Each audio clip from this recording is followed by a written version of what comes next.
गांव में भोला नाम का एक मेहनती किसान अपनी पत्नी गीता और दो छोटे बच्चों बेटा राजू और बेटी सुमन के साथ रहता था। वो बहुत ही लगन और ईमानदारी से अपनी खेती बाड़ी करके अपने परिवार को पाल रहा होता है। एक दिन उसे खेत का काम करते करते वक्त का अंदाजा ही नहीं लगता और उसे घर पहुंचने में देर हो जाती है। दूसरी तरफ उसकी पत्नी बहुत बेसब्री से उसका घर पर इंतजार कर रही होती है। जैसे ही भोला अपने घर पहुंचा तो गीता उससे पूछने लगी, अरे आ गए तुम? आज तो बहुत देर हो गई, कहाँ रह गए थे? अरे कुछ नहीं भाग्यवान, आज काम करते करते वक्त का अंदाजा ही नहीं लग पाया और उसी वजह से देर हो गई। चलो कोई बात नहीं, लेकिन रात होने से पहले घर आ जाया करो। रात में खेत का रास्ता बहुत सुनसान हो जाता है। हाँ हाँ भाग्यवान, समझ गया। बच्चे सो गए क्या? बच्चे तो खाना खाकर कब के सो गए। अब तुम खाना खा लो और जल्दी से हाथ मुंह धो आओ, बाद में मैं इन पैरों के छालों पर दवाई लगा दूंगी। ठीक है, तुम अपना और मेरा खाना परोसो, आज साथ बैठकर खाना खाएंगे। गीता भगोने से चावल निकालने के लिए उसमें हाथ डालती है तो उसको पता चलता है कि भगोने में केवल एक इंसान के खाने भर के चावल बचे हैं। वो मन में चिंता करने लगती है। तभी हाथ पोंछते हुए भोला उससे कहता है, क्या हुआ भाग्यवान, तुमने अभी तक खाना नहीं परोसा? अरे इसमें तो चावल कम है, अगर इनको पेट भर खाना नहीं मिला तो ये खेत का काम कैसे कर पाएंगे। उसमें तो बहुत मेहनत लगती है। एक काम करती हूँ, मैं इनको भर पेट खिला देती हूँ, मैं पानी पीकर काम चला लूंगी। क्यों, क्या सोचने लगी तुम? खाना खत्म हो गया क्या? नहीं नहीं, मैंने खाना शाम को ही खा लिया था, इसलिए मुझे भूख नहीं है, इसलिए तुम्हारे लिए परोस दिया। मुझे पागल समझा है क्या तुमने? हैं? अरे मेरे साथ आकर खाना खाओ, जितना भी है दोनों मिलकर खा लेंगे। अरे नहीं, मुझे भूख नहीं है, तुम खा लो। वैसे भी अगर पेट भर के खाना नहीं खाओगे तो खेतों में मेहनत कैसे कर पाओगे। भोला अपनी पत्नी की समझदारी से बहुत खुश हुआ।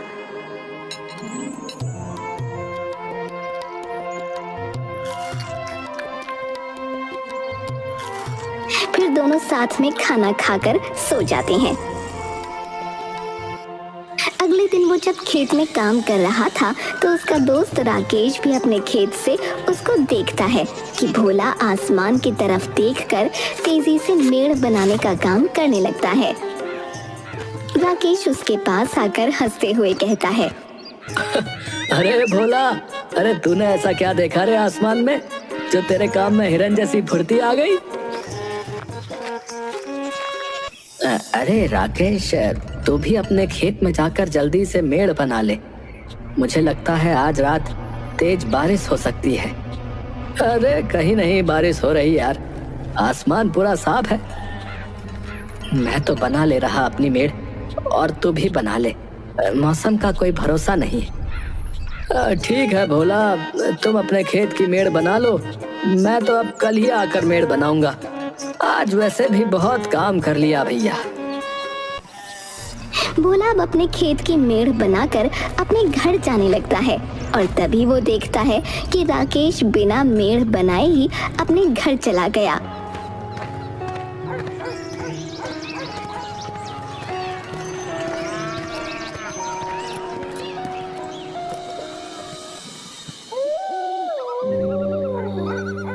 झोपड़ी के बाहर खुले आसमान के नीचे सो रहा होता है, क्योंकि उसकी झोपड़ी में इतनी जगह नहीं होती कि पूरा परिवार एक साथ उसमें लेट सके।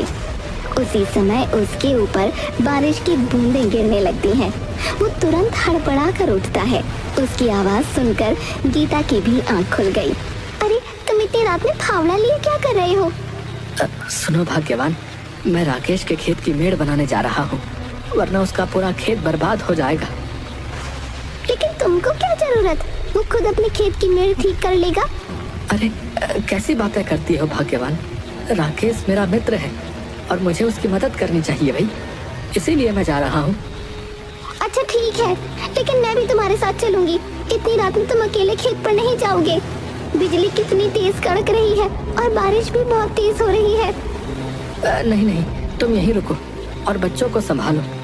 मैं सब कर लूंगा और मेड़ ठीक करके आ जाऊंगा। भोला बारिश में भागता हुआ राकेश के खेत पर पहुंचा।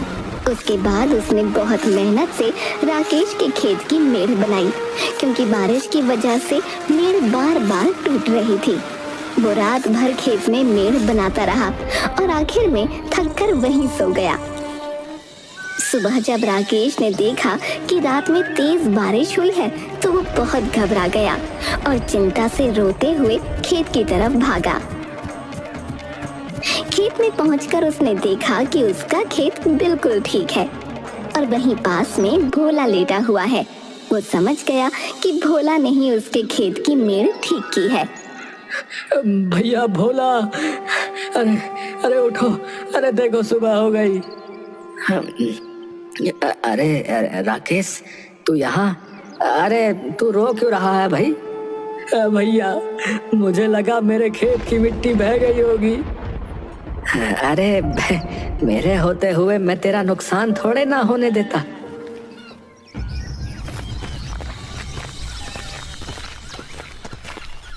तुम्हारा बहुत बहुत धन्यवाद भैया। अगर तुम मेरे बारे में इतना ना सोचते और रात को अपनी नींद ना खराब करते तो आज मेरी फसल का बहुत नुकसान हो जाता, जिसकी भरपाई मैं नहीं कर पाता। अरे ये ठीक कह रहा है भोला भैया, तुम वाकई में सबका बहुत सोचते हो, इसीलिए गांव में तुम्हारी जो है एक अलग पहचान है। हाँ, अरे ऐसा ना कहो भाई, सब अपनी जगह बहुत मेहनत करते हैं। हाँ लेकिन दूसरों का नहीं सोचते ना। खैर चलो, अब तुम जो है घर जाओ और आराम करो। हम सब मिलकर आज जो है तुम्हारा खेत का काम निपटा देंगे। हाँ। भोला अब घर आ जाता है। उसकी तबीयत ठीक नहीं होती, इसलिए गीता उसकी देखभाल करती है। वहीं दूसरी तरफ गांव का एक आदमी मोहन अपनी फसल जमींदार के पास बेचने जाता है, लेकिन जमींदार उसकी फसल को देखकर 10 की जगह 6 रुपए का दाम लगाता है। ये सुनकर मोहन की हालत खराब हो जाती है और वो जमींदार के सामने गिड़गिड़ाने लगता है। जमींदार साहब, ये गलत है, आप मेरी फसल की बहुत कम कीमत लगा रहे हैं। क्या कहा? मैं तेरे साथ गलत कर रहा हूँ? देखो गांव वालों, इसकी फसल देखो जरा। बारिश में भीगी हुई फसल के इसको अच्छे दाम चाहिए। जमींदार साहब, मेरी बेटी की शादी की तैयारी की वजह से मैं खेत पर ध्यान नहीं दे पाया। फसल बस भीगी हुई है, ये धूप में सूख जाएगी। देख मोहन, तुझे समझ आए या नहीं, पर अगर 6 रुपए में फसल बेचनी है तो बेच, वरना उठा अपनी फसल और निकल जाए यहाँ से। मोहन अब मजबूरी में अपनी फसल 6 रुपए में जमींदार को बेच देता है, क्योंकि वो सोचता है कि जितना पैसा मिल रहा है वो ही उसके लिए इस वक्त बहुत जरूरी है। बेटी की बारात सर पर है और उसके पास और कोई रास्ता ही नहीं है। वो पैसे लेकर अपने घर चला जाता है। उधर तबीयत ठीक होने के बाद भोला राकेश के घर जाता है और दरवाजे से चिल्लाते हुए राकेश को आवाज लगाता है। राकेश, अरे ओ राकेश, अरे जरा बाहर आओ। आओ आओ भोला भैया, आज हमारे यहाँ कैसे आना हुआ? यार राकेश, मुझे खेत में जुताई करने के लिए पुराने कपड़े चाहिए। मेरे ये कपड़े अभी नए हैं, जिनको मैं शादी बारात में पहन लेता हूँ। अरे क्यों नहीं भैया, अभी लाता हूँ। हाँ जल्दी से ले आओ, फिर मेरे साथ खेत पर चलो। ये लो भैया, अभी तो यही है मेरे पास। अरे वाह राकेश, ये तो बहुत अच्छा है। चलो अब जल्दी से खेत पर चलते हैं, चलो। वो दोनों खेत पर जाकर जुताई का काम शुरू कर देते हैं और वहाँ हल्की हल्की बारिश भी होने लगती है। वहीं पास में बारिश के पानी में नहाते हुए गांव के बच्चे मजे कर रहे थे और भोला और राकेश भी मजे से खेत में मिलकर जुताई का काम कर रहे होते हैं। अचानक राकेश की नजर भोला की धोती पर पड़ी, जिससे रस्सी जैसा कुछ लटक रहा था। राकेश उसको सांप समझकर छड़ी से उसको निकालने लगा, जिससे भोला की धोती खुलकर जमीन पर गिर गई। अरे अरे ये क्या किया राकेश? अरे धोती खोल दी यार तुमने। अरे इसमें सांप था भैया, ये देखो ये देखो। भागो भागो, भोला काका की धोती मिल गई, अब इससे खेलेंगे।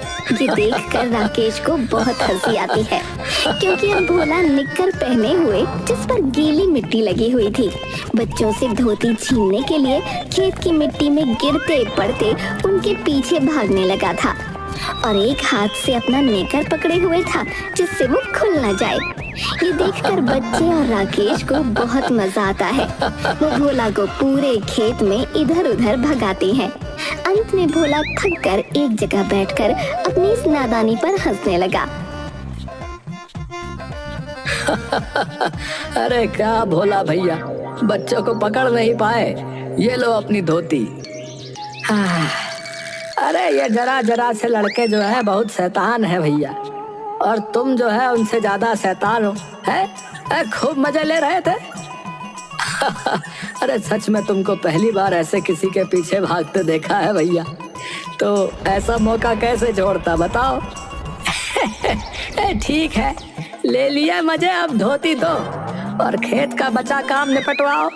एक रात जब भोला अपनी झोपड़ी के बाहर सो रहा था, तब उसे खेत से फसल काटने की आवाज आती है। वो तुरंत उठता है और उसकी आवाज से गीता भी उठ जाती है। क्या हुआ, ऐसे अचानक कैसे उठ गए? सुनो भाग्यवान, खेत से फसल काटने की आवाज आ रही है। मैं जाकर देखता हूँ कहीं कोई चोर हमारी फसल तो नहीं काट रहा।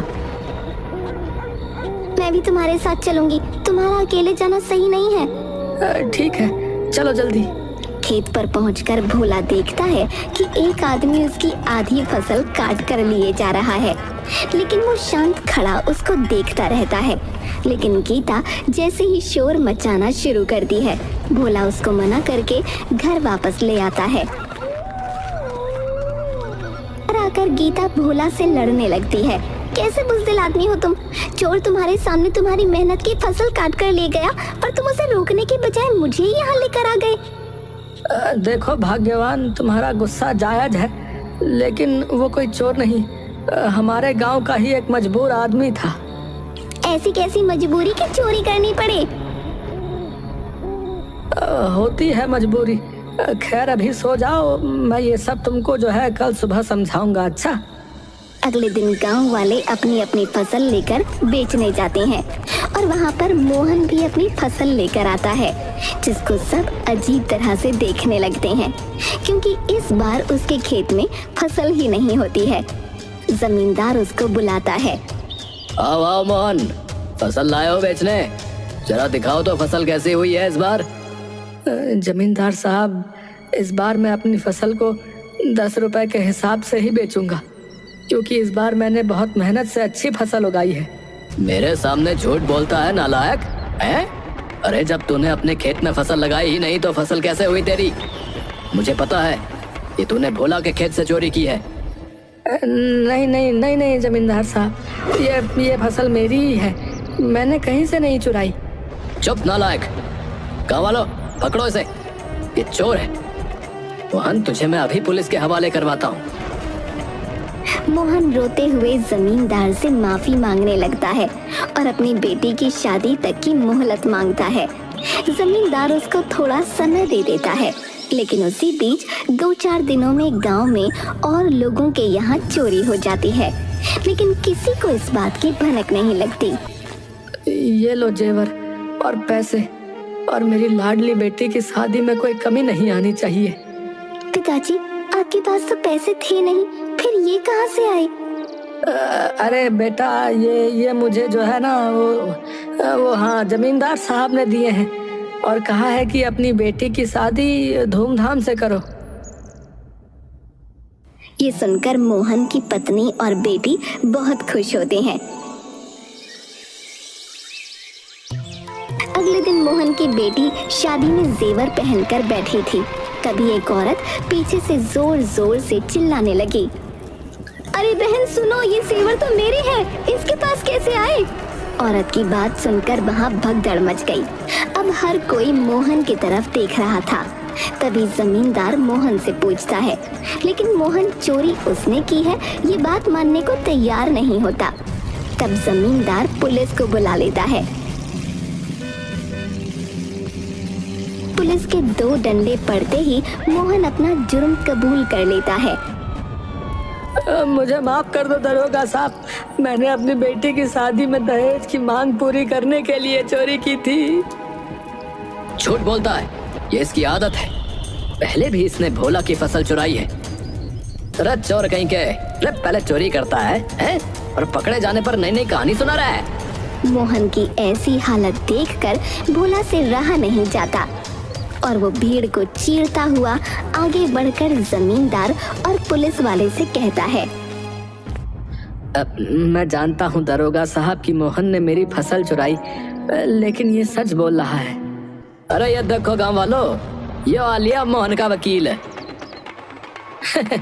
एक तो इसने तेरी फसल चुराई, ऊपर से तो इसका ही साथ दे रहा है। भोला सबको बताता है कि एक दिन उसने देखा था कि मोहन चुराया हुआ धन और जेवर मंदिर में रखकर माता के सामने अपनी बेटी की शादी अच्छे से हो जाए उसकी विनती कर रहा था। असल में उसकी बेटी के ससुराल वालों ने आखिरी समय में जेवर और धन की मांग की और अगर वो उसको पूरा नहीं करता तो उसकी बेटी की शादी टूट जाती। भाई, क्या ये भोला सच बोल रहा है? जी दहेज तो देना ही पड़ता है ना, इसमें जो है इतना आश्चर्य की क्या बात है? पिताजी, अगर ये बात थी तो आपने मुझे पहले क्यों नहीं बताया? मैं अपने पिता की इज्जत को उछाल कर ये शादी न करूंगी। मोहन की बेटी की ये बातें सुनकर उसके ससुराल पक्ष के लोग उल्टी सीधी बातें बोलने लगते हैं, लेकिन तभी भोला मोहन की बेटी को पूरे गांव की बेटी कहता है और तब जमींदार अपनी इज्जत बचाने के लिए दरोगा से दहेज के खिलाफ कार्यवाही करने को बोलता है। उनकी मजबूरी को समझते हुए जो है मैं उसको छोड़ता हूँ, लेकिन उसके ससुराल पक्ष को अभी थाने में बंद कर दूंगा।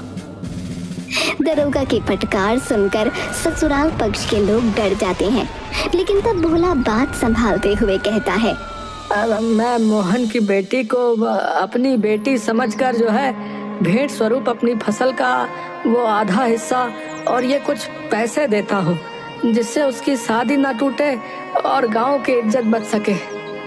भोला की देखा देखी पूरा गांव कुछ न कुछ भेंट करने लगता है और जमींदार भेंट स्वरूप शादी के पूरे खाने की जिम्मेदारी उठाता है, जिससे मोहन की बेटी की शादी बहुत धूमधाम से होती है। मोहन भोला का बहुत आभार मानकर धन्यवाद देता है, साथ ही पूरे गांव के साथ मिलकर खुशी से अपनी बेटी को विदा करता है।